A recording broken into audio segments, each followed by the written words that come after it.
laba, ada laporan neraca. Ya. Terus juga ada namanya laporan yang bentuk laporan-laporan yang lainnya.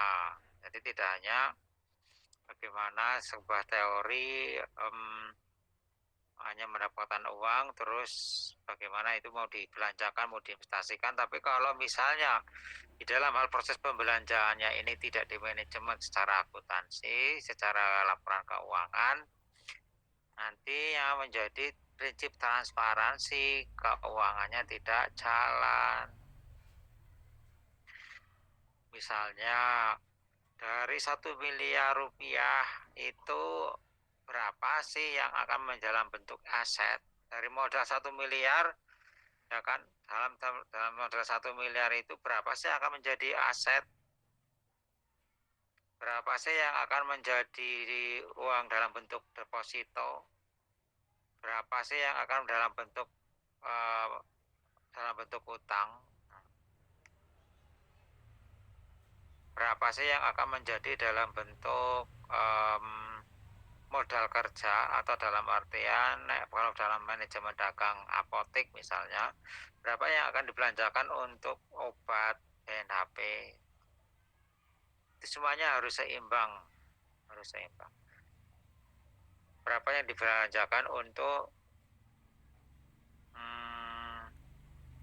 aset tetap, misalnya etalase, timbangan, itu. Nah, itu semuanya harus ada semuanya ketahui, pelajari, ya. Jadi tadi kan sudah disampaikan di situ bahwa manajemen keuangan tidak akan lepas dari namanya akuntansi, ya.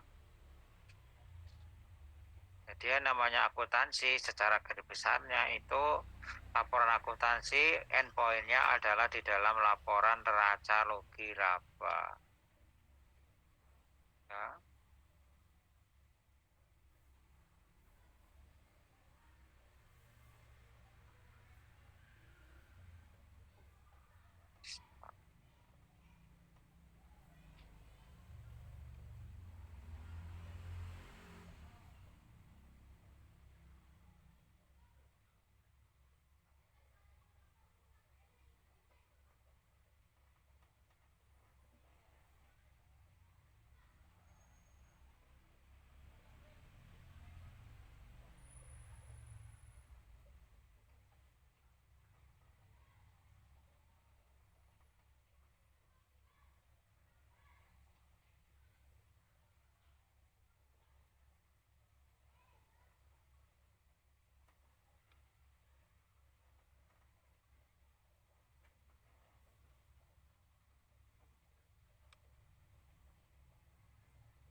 Keuangan itu tidak akan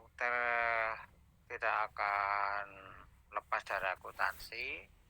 Namanya akuntansi, endpointnya adalah laporan neraca. Nah, sisi kiri, neraca itu kan seimbang, kanan dan kiri. Namanya neraca itu harus seimbang kanan kirinya. Kanan kiri, ya. Yang kiri adalah ini adalah untuk laporan aktiva, ya. Terus yang yang kiri adalah aktiva, yang kanan adalah laporan pasiva.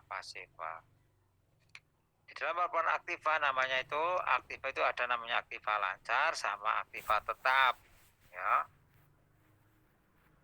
Bagaimana sebuah modal itu akan diwujudkan dalam bentuk aktiva lancar atau aktiva tetap, perlu manajemen keuangan. Di dalam sisi kanan itu ada namanya kewajiban, itu hutang, sama ekuitas, atau ekuitas itu berarti permodalan, ya, modal. Dan laba yang ditahan ketika kita berusaha itu sudah ada namanya laporan, sudah ada labanya, atau mungkin keterangan rugi, misalnya kalau misalnya terjadi kerugian. Nah, modal misalnya di sini contohnya ada modal 162 juta ini. Nah, nanti diwujudkan dalam bentuk apa? Diwujudkan dalam bentuk kas, diwujudkan dalam bentuk persediaan, ya. Bisa juga diwujudkan dalam bentuk aktiva tetap, dalam bentuk tanah, bangunan, peralatan, kendaraan, nah, ya.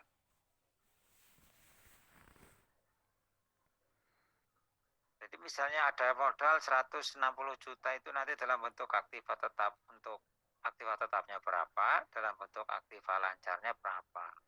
Aktiva lancar itu apa? Aktiva lancar itu adalah segala sesuatu yang di situ mudah untuk diuangkan, jadi liquid banget, bisa diuangkan. Contohnya kas, itu jelas, kas itu dalam bentuk cash, uang cash, ya, uang kas. Bank, berarti kalau di dalam bank itu berarti kita nyimpan di bank, uang di bank berarti kan mudah kita cairkan. Piutang, nah piutang ini berarti kan piutang atau hutang orang lain, atau kita memberikan hutang kepada orang lain. Piutang ini berarti suatu saat bisa kita cairkan, ya kan, bisa kita wujudkan dalam bentuk uang. Persediaan, dalam bentuk persediaan, ini kan berarti kalau misalnya persediaan ini kita jual tempo cepat, kan ini persediaan berarti kan bisa menjadi uang, ini aktiva lancar, ya kan. Jadi aktiva lancar itu dari kas, dalam bentuk bank, dalam bentuk piutang, maupun dalam bentuk barang persediaan, ya. Kalau di apotek barang persediaan berarti obat, bahan habis pakai, ya, kosmetik, ya, multivitamin. Yang itu barang persediaan ini barang yang siap untuk dijual, dijual untuk jadikan sebagai sumber pendapatan. Nah, ini aktiva lancar. Sementara namanya aktiva tetap, ya berarti ini dalam jangka waktu tertentu dia akan tetap terus, tidak berubah, ya kan. Bangunan nggak mungkin udah terubah, kan nggak mungkin, ya. Ketika bangunan sudah jadi kan dirubah-rubah juga susah. Tanah berarti luasnya 100 meter, ya tetap aja 100 meter. Ya, peralatan, etalase jumlahnya segitu, ya nanti sampai sekian tahun akan tetap seperti itu, ya kan. Kendaraan, menjadi kendaraan operasional. Nah, ini apa namanya, anak tetap. Jadi namanya di dalam pasif, dalam aktiva ada aktiva lancar, ada aktiva tetap, ya. Aktiva tetap ada tanah, bangunan, peralatan, kendaraan, ya. Ini menjadi wujud nanti modal itu mau diwujudkan dalam bentuk apa, itu kan. Dan ini semuanya harus tercatat, itu harus tercatat sehingga masuk ke dalam laporan neraca. Di sisi kirinya ada hutang, kewajiban. Jadi di dalam permodalan tidak hanya kita harus memberikan modal dalam bentuk uang cash saja. Misalnya kita modal ada uang 1 juta, tapi ternyata kita juga bisa memutar bisnis kita dalam bentuk hutang dagang, gitu, ya. Jadi dalam neraca itu ya sisi kirinya ada kewajiban sama ada ekuitas, ada modal, ya, itu. Di dalam hal berbisnis, dalam hal manajemen keuangan, dimanapun, dalam bentuk apapun, itu pasti ada namanya laporan rugi laba, ya. Ini harus dimanajemen dengan baik. Di dalam laba itu manajemennya apa? Manajemen perputaran untuk permodalan dalam bentuk jual beli ya. Berapa sih pendapat yang diperoleh dari sebuah perusahaan itu? Pendapatan bisa dari penjualan, bisa dari jasa, dari penerimaan yang lain-lain ya. Tuh. Nah, ini menjadi sumber pendapatan. Di dalam hal laba kita kan dari ini kan kita kalau misalnya di apotek itu kan ada namanya barang yang dijual ya. Barang yang dijual itu berarti kan ada namanya harga pokok penjualan. Ya kan? Harga pokok penjualan itu apa? Itu adalah modal persediaan kita yang akan kita jual. Kan kita misalnya membeli Paramek, misal satu strip itu misalnya 2.000 rupiah. Terus kita jual senilai 2.500 rupiah, itu kan? Berarti kan pendapatannya berapa? Pendapatannya 2.500, harga pokoknya berapa? Harga pokoknya senilai 2.000, ya kan? Nah dari sini HPP-nya tahu harga belinya misalnya 2.500, harga pokoknya 2.000, berarti ada keuntungan laba di sini, ya kan? Ada laba senilai 500 rupiah. Dari pendapatan ini kita lihat berapa sih biaya yang dibutuhkan untuk operasional ya. Bagaimana sebuah apotek itu berjalan itu kan harus ada namanya operasional. Operasional ini berarti muncul biaya dalam bentuk biaya pegawai, dalam bentuk biaya air, biaya telepon, listrik ya, biaya retribusi keamanan, biaya ke rumah tangga, ya alat tulis kantor, biaya pengemasan, ya, biaya promosi kalau ada promosi, ya, biaya transportasi, ya. Kalau misalnya kan tentu ini semua ini harus dieksploitasi, semuanya harus dilihat.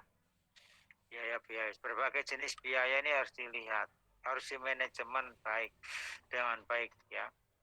Dimanajemen dengan baik secara keuangannya ya. Bagaimana sebuah perusahaan di situ kalau kita tidak memanajemen baik, maka pembiayaan yang ada itu menjadi tidak tidak terkendali. Kalau biaya ini tidak terkendali, maka yang muncul adalah rugi. Nah, kalau ada kerugian, ya namanya tidak untung. Kasihan nanti kalau tidak untung, ya buat apa kita investasi kalau tidak untung, ya kan? Bagaimana seorang owner, seorang pemodal, kalau misalnya dalam usaha itu kok rugi, ya tidak mau, ya tidak mau.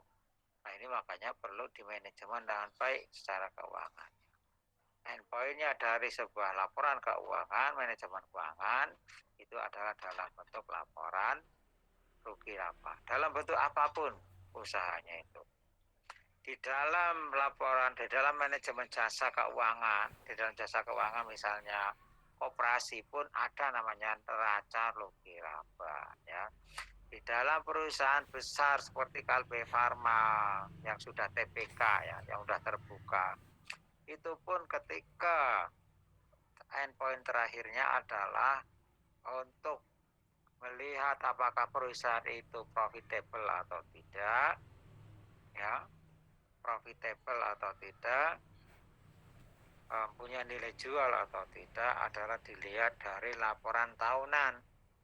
Laporan tahunan dalam bentuk apa? Dalam bentuk laporan rugi laba, ya. Jadi di dalam komponen laporan rugi laba itu terdiri dari pendapatan, harga pokok penjualan atau harga pokok HPP, sama biaya, ya, biaya yang muncul, ya. Biayanya apa saja? Sehingga dari situ muncul namanya adakah terjadi rugi atau laba. Kalau terjadi laba berarti nantinya dia akan menambah permodalan, ya, akan menambah laba di sini. Di dalam neraca dia akan masuk dalam pakai ekuitas, ya, ekuitas. Ada penambahan, ada laba atau rugi masuk di dalam neracanya itu untuk bagian ekuitasnya, ya. Ekuitas itu ada di sisi mana kalau di neraca? Ada di dalam sisi pasifa, ya. Tuh. Nah, tentunya dari laporan laba rugi neraca ini sumbernya dari mana? Adalah sumbernya dari jurnal, ya, dari jurnal transaksi. Jurnalnya transaksinya apa saja? Di situ ada dalam bentuk transaksi pembelian, dalam transaksi kas, dalam transaksi hutang, dalam transaksi setoran ke bank, ya, dalam transaksi yang lain dan lain-lainnya. Sehingga ada dalam bentuk pengiriman barang, ya, dalam transaksi penjualan, ya, dan lain-lain. Sehingga dari jurnal ini muncullah namanya buku besar. Buku besar ini fungsinya adalah sebagai kontrol apakah uang kas misalnya terjadi kasnya benar nggak sih, misalnya kas ada nggak arus kasnya itu, nah, kasnya sudah betul belum, benar nggak sih transaksi keuangan kas, alur kasnya ini, biayanya berapa, penjualannya berapa, sehingga sisa kas saldo kasnya ada berapa, bisa ketahuan. Ini semuanya keuangan ini harus dimanage dengan baik, biar apa? Biar terkontrol perusahaannya itu, ya. Tuh. Dari sini juga ya manajemen keuangan perlu namanya analisa. Nah, analisa terhadap keuangan yang ada, ya. Pattern of investment-nya, ROI-nya seperti apa sih? Nah, ya kan? Bahwa kita investasi itu kira-kira mau balik modal berapa tahun lagi? Nah, nanti dilihat dari apa? Dilihat dari perbandingan antara dalam periode waktu tertentu, misalnya adakah terjadi labanya berapa sih dalam periode 1 tahun dibandingkan dengan permodalan yang sudah kita tanamkan. Misalnya ini ada keuntungan berapa sih untuk 1 tahun, misalnya keuntungannya ada misalnya 10 juta 1 tahun. Terus dari keuntungan 10 juta ini berapa sih modal yang sudah kita tanamkan? Oh, yang sudah kita tanamkan misalnya 100 juta. Berarti ROI-nya berapa nilai ROI-nya? Oh, berarti ROI-nya nanti akan muncul selama 1 tahun. Balik modalnya berapa? 10 tahun. Setimen. Nah, lama sekali misalnya. Atau misalnya, oh, ternyata laba di tahun pertama, di kedua misalnya akan menjadi, oh, di tahun kedua 50 juta. Permodalan kita permodalannya kita kucurkan senilai 100 juta misal. Oh, berarti ROI-nya dalam tempo 2 tahun bisa balik modal. Kan senang bagi ya. Nah, ini semuanya perlu di manajemen, ada di semuanya. Ya, perlu di manajemen. Misalnya berapa sih nilai perbandingan antara laba sama perbandingan antara laba HPP dengan laba, atau antara HPP harga pokok penjualan dengan pendapatan, ya. HPP dengan pendapatan kira-kira berapa sih perbandingannya? Nah, dilihat. Kalau dia nilainya 80% perbandingan antara harga pokok penjualan dengan HPP kok 80%, kira-kira profitable enggak sih? Bisnis kita tuh profit enggak? Menguntungkan enggak? Menjanjikan enggak? Sebuah bisnis itu kalau dia memberikan keuntungan yang baik, itu misalnya perbandingan harga pokok penjualan ini ya, harga pokok penjualan dibandingkan dengan pendapatan itu adalah 75%. Itu yang profitable. Tapi kalau misalnya HPP sama pendapatan tidak seimbang, hanya cuman di bawah, bahkan di bawah 20%, di bawah di atas 75%, di atas 75%, bahkan bisa 100%, namanya nanti pasti akan kerugian atau tidak profit, tidak menjanjikan, ya, tidak profitable itu. Nah, itu adik-adik semua.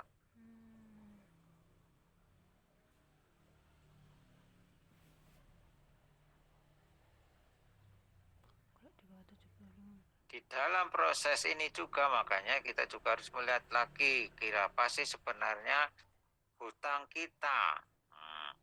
Contoh yang lainnya adalah kita ingin menganalisa manajemen berapa sih sebenarnya hutang, perbandingan hutang dia bandingkan dengan permodalan, atau dengan kas, dengan aktiva lancar kita. Bisa nggak suatu saat kalau misalnya kita terjadi namanya pailit atau bangkrut atau terjadi penutupan usaha, kira-kira aktiva kita itu bisa nggak digunakan untuk membayar kewajibannya yang kita kewajiban atau hutang kita. Berarti kan kita harus membandingkan dibandingkan dengan persediaan atau dibandingkan dengan aktiva lancar. Satu perusahaan yang di situ dia baik adalah apabila ada hutang itu bisa ditutup atau dibayar dengan aktivanya. Gitu. Kalau tidak bisa, berarti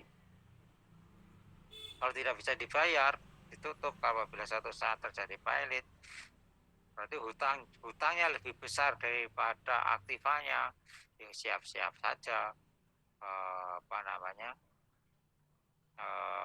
investor pun tidak mau melirik, wah hutangnya besar pasak daripada tiang, hutangnya kebesaran padahal tidak punya aktiva, modalnya bisa tergerus gitu. Permodalannya nanti bisa tergerus, modalnya juga bisa habis untuk membayar hutang.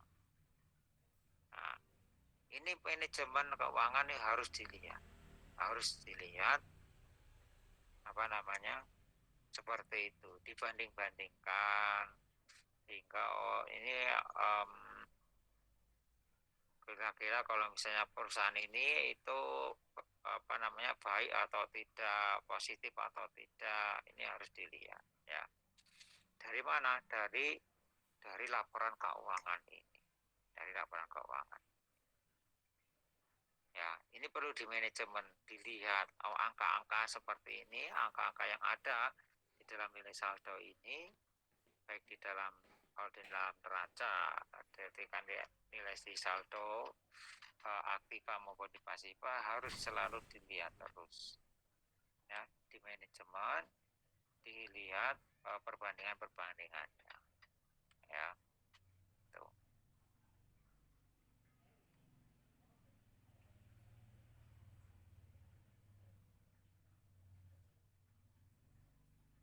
Intinya di situ adik-adik semuanya. Intinya dari manajemen keuangan adalah kita melihat di dalam laporan keuangan ada di neraca rugi laba. Nanti dari sini kita bisa mengembangkan ke dalam bentuk laporan yang lainnya. Apabila terjadi misalnya di sini terjadi kewajibannya kok besar banget, ya. Kok ini utangnya masih besar banget ya, dibandingkan kas dengan piutangnya kok besar banget misalnya utangnya. Ditelusuri kira-kira dari sini utangnya kemana saja, siapa saja, ini harus dilihat. Ya. Namanya analisa hutang. Kira-kira perusahaan itu masih bagus nggak sih terhadap investasi yang ada? Manajemen hutangnya bagus nggak sih?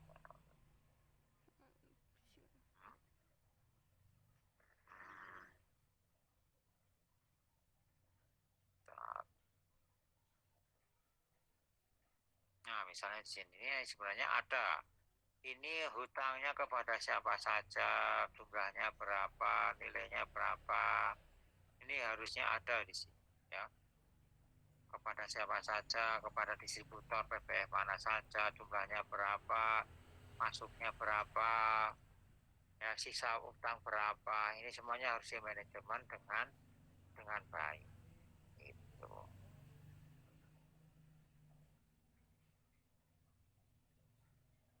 Dari sini ada yang ditanyakan, adik-adik semua? Belum ada, Pak. Belum ada.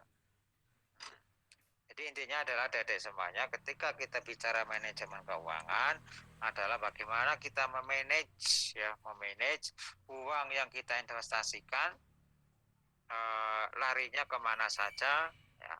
Terus bagaimana cara bacanya, bahwa kita bisa membaca keuangan kita, uang yang kita investasikan lari kemana saja adalah dari laporan neraca, ya.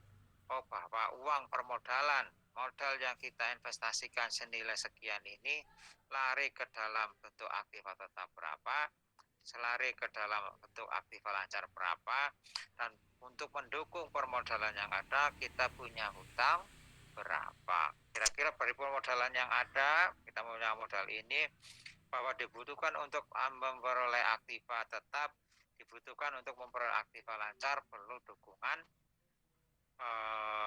hutang berapa, ya.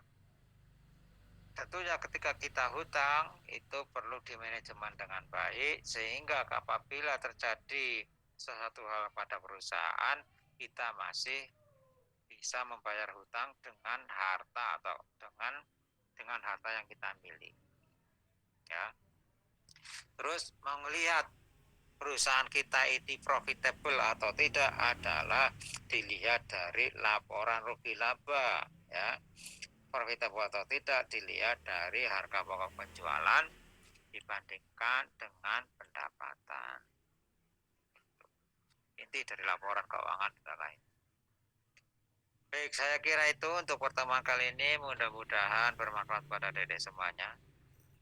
Untuk yang minggu depan, kira-kira kelompok mana lagi yang mau presentasi?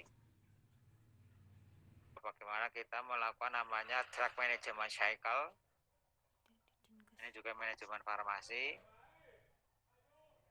Ya. Terus sedikit menyinggung nanti pertemuan yang kedua adalah untuk kalau manajemen sistem informasi ya nggak terlalu, nanti kita singgung sedikit tentang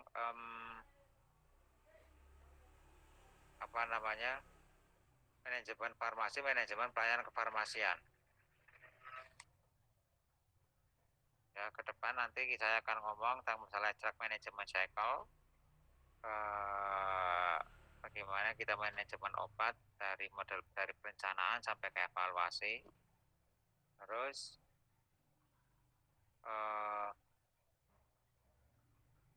kita akan juga bicara tentang masalah manajemen best practice aja untuk manajemen apotek.